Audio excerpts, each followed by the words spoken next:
Hi again, my name's Steve. I'm the pastor at Hope Community Church, Middleton. Another short video today for us on the topic of anxiety, designed to be accessible to anyone, whether you believe in God or not. And in a previous video, we've seen it's better to focus on the present than it is about all the cares and concerns that we have of the future.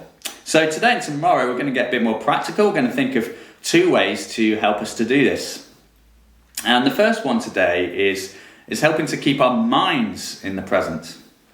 So this one's an exercise that you can do anywhere, and it will actually help us to realise how much we take for granted.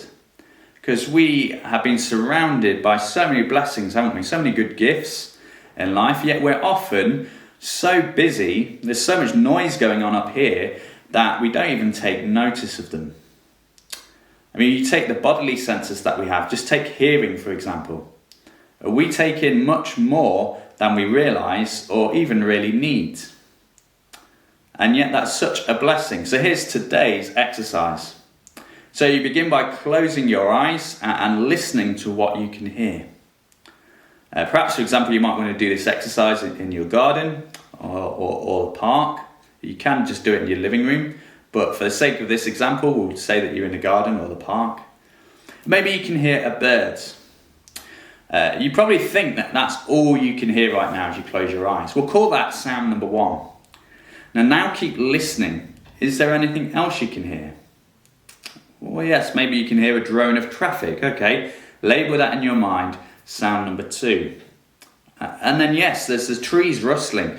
Label that sound number three, and so on, and keep going.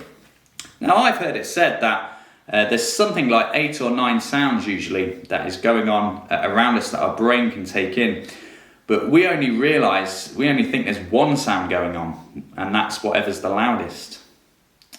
And as you do this exercise, you can even say in your head, yes, there's sound 3, there's 5, there's 7, there's 1 again. As you enjoy and focus on what's around us, where it's really helpful is it grounds us, it grounds our anxiety, grounds us in the present. Now naturally, we are all bent in on ourselves. You know, we listen to ourselves all day, the inner dialogue within ourselves. The world revolves around us and our cares and concerns. Well, this is an opportunity to take our eyes off of ourselves and onto something else, to eliminate some of the noise out of our minds. Instead of our thoughts constantly racing anxiously about what might be happening in the future, now our brains are occupied with listening and processing to different noises around us. So there's today's practical exercise. I hope you find it useful. Give it a try. Tomorrow's practical tip will be all about breathing.